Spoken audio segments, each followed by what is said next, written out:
Aujourd'hui, nous allons continuer le travail autour des relations, mais je vais te proposer d'envisager de trouver du temps pour profiter d'une de tes relations, de passer du temps avec quelqu'un qui est important pour toi d'une manière un petit peu particulière, en joignant activité et temps.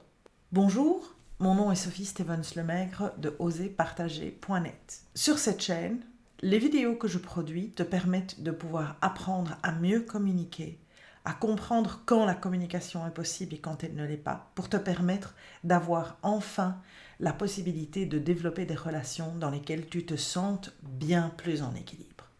Aujourd'hui, nous allons continuer le travail, l'approche, la réflexion autour de la manière dont tu peux créer des relations qui soient riches pour toi, qui puissent te permettre d'entretenir dans les meilleures conditions possibles l'amitié que tu as, le fait de pouvoir voir quelqu'un de manière régulière, tout en trouvant comment, dans ta journée, dans tes semaines qui n'en finissent pas, d'être peuplées de tant d'activités, le temps nécessaire pour pouvoir le faire. Alors, je vais te proposer aujourd'hui d'envisager de mélanger deux choses. La semaine dernière, je te disais, est-ce que tu es prêt à prendre du temps pour pouvoir savourer, pour pouvoir approfondir, pour pouvoir montrer à l'autre que tu veux lui dévouer du temps et passer du temps avec cette personne? Aujourd'hui, je te dis, prends le temps de réfléchir aux activités que tu fais et essaye de voir si tu ne peux pas faire de ces activités un lieu de rencontre pour pouvoir les partager avec ces personnes qui sont importantes pour toi.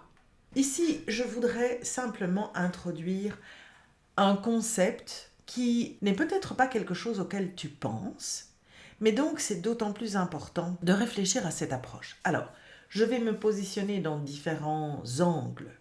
Par exemple, tu es quelqu'un qui a rencontré une personne qui est vraiment devenue pour toi un mentor, une personne qui peut te nourrir, une personne qui peut t'apprendre des choses, et tu voudrais pouvoir avoir l'occasion de voir cette personne plus régulièrement.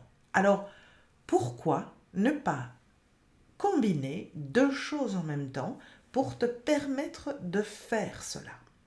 Dans ce cas-ci, je te proposerai de suggérer à cette personne de te rejoindre pour un lunch de manière régulière. Alors, à toi de définir si c'est toutes les semaines, les 2 semaines, tous les mois, peu importe. Mais que tu puisses quelque part prendre ce temps avec cette personne tout en ne lui demandant pas de libérer du temps pour ne rien faire d'autre que nourrir ta curiosité. En lui proposant un lunch, que tu payeras dans ce cas-ci, la plupart du temps, eh bien, tu permets à cette personne d'utiliser un moment qui est normal dans une journée. À un certain moment, il faut se nourrir. Et plutôt que de se retrouver face à un mur ou à son ordinateur, eh bien, que cette personne passe 1 heure, 1 heure et demie de son temps avec toi et que vous puissiez discuter de ces sujets qui t'intéressent en te permettant de te nourrir de tout ce que cette personne a à te donner comme information, parce que tu sais que cela te permet de progresser, d'apprendre, de grandir et de regarder les choses sous un angle différent, surtout lorsque tu es face à des difficultés. Donc voilà par exemple un moyen de combiner deux choses qui sont vraiment utiles. Une autre approche, et qui est plutôt celle de passer du temps avec une personne qui est importante pour toi, par exemple un ami, une amie que tu n'as pas l'occasion de voir régulièrement et pour lequel tu te rends compte que tu voudrais pouvoir avoir plus d'occasion de le faire, serait de combiner une activité en proposant à cette personne de faire cette activité avec toi. Admettons que pour ton équilibre personnel, tu vas marcher 3 fois par semaine et que cette marche, que tu fais la plupart du temps dans un cadre assez agréable et apaisant, dure plus ou moins 2 heures. Pourquoi ne pas proposer à cette personne de se joindre au moins à une de tes marches? Pourquoi pas toutes les marches? Parce que peut-être que tu utilises ces marches pour réfléchir, pour faire un peu d'introspection, pour faire un petit peu de recentrage sur toi-même. Et donc, à ce moment-là, tu as besoin de pouvoir être seul. Mais dans une de ces occasions, 1 fois par semaine, tu pourrais utiliser cette marche pour pouvoir passer du temps avec cette personne, juste pour être avec elle, pour pouvoir savoir comment elle va, qu'elle te raconte quelque part ce qui lui arrive, comment s'est passée sa semaine, que vous puissiez faire des échanges, voire éventuellement que tu puisses aussi discuter avec cette personne d'un sujet qui te tient à cœur, parce que tu sais que tu as un certain temps devant toi pour pouvoir le faire. Pourquoi est-ce que je te suggère cela? C'est parce que nous avons trop tendance, lorsque nous avons des relations d'amitié, à nous dire que pour pouvoir prendre du temps avec quelqu'un, il faut obligatoirement s'asseoir devant un repas et se lancer dans une grande discussion philosophique. Non. Tu peux inventer les relations que tu as avec tout le monde autour de toi. Et tu peux aussi montrer à l'autre l'importance de certaines choses, comme par exemple cet équilibre dont tu as besoin et qui fait que 3 fois par semaine, tu vas marcher. Et c'est pour ça que quelque part, en te permettant de faire cela, en proposant à ton ami de faire cela, tu lui montres aussi ce qui est important pour toi. Je te donne un autre exemple exactement dans cette même lignée. Admettons que tu es passionné par la lecture et que tu fais partie d'un club de lecture et qu'une fois par mois, vous vous retrouvez pour discuter du livre que vous avez lu. Eh bien, pourquoi ne pas proposer à ton amie de se joindre à toi? Parce que non seulement peut-être qu'elle adore lire et que ça lui permettra de découvrir des livres auxquels elle n'a pas accès. Ensuite, pourquoi pas? C'est un échange agréable. Vous vous trouvez ensemble pendant une soirée qui dure 2 heures, 2 heures et demie. Vous êtes quelques-uns à échanger et c'est intéressant de pouvoir écouter ce que les autres ont à dire, s'ils ont aimé, s'ils n'ont pas aimé, le pourquoi, le comment. Et quelque part, apprendre à comprendre que tout le monde a un avis différent et de pouvoir échanger dans la bienveillance et le respect de la différence.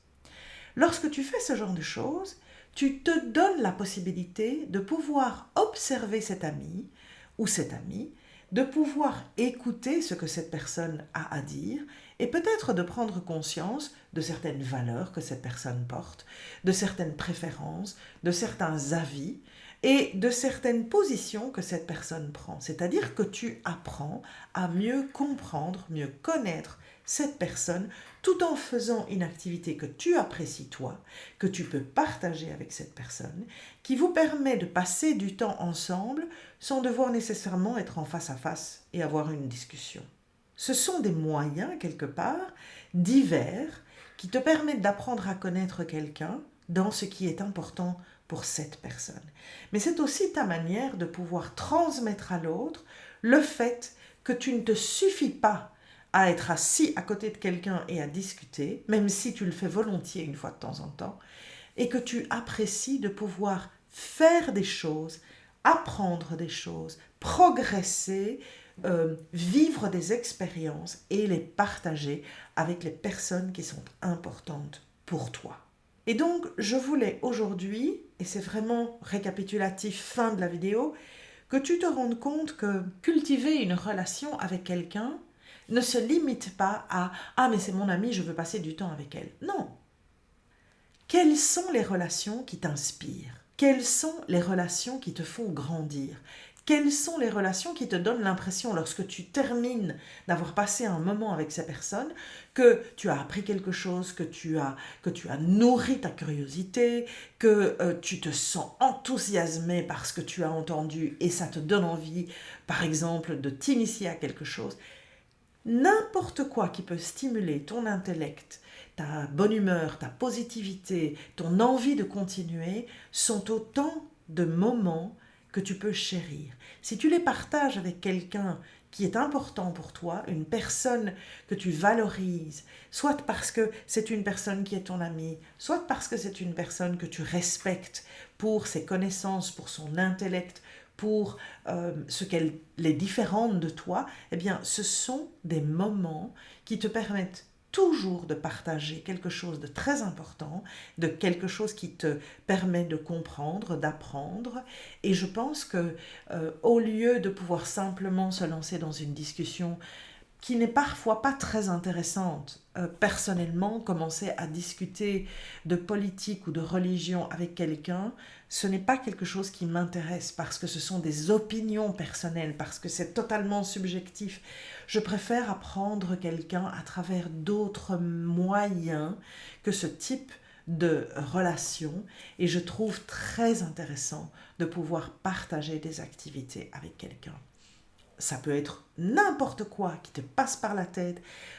N'oublie pas de réfléchir à ce qui te passionne, que ce soit la lecture, les jeux de société, la marche à pied, le sport, la culture, le fait d'aller au théâtre, n'importe quoi. Du moment que tu te dis, pourquoi est-ce que je devrais faire cette activité seule alors que peut-être je peux la partager avec quelqu'un qui est important pour moi pour que nous puissions quelque part, ensemble, nous créer des souvenirs et apprendre à nous connaître un peu différemment de la manière dont nous l'avons fait depuis que nous nous connaissons. Voilà de quoi t'inspirer jusqu'à la semaine prochaine, en espérant que tu trouveras peut-être, grâce à ces quelques propositions, une idée qui est bien la tienne et qui va te permettre de pouvoir solutionner ce problème, de prendre du temps pour pouvoir passer du temps avec quelqu'un qui est important, tout en combinant une activité que tu as l'habitude de faire et qui doit continuer à pouvoir se faire de façon régulière.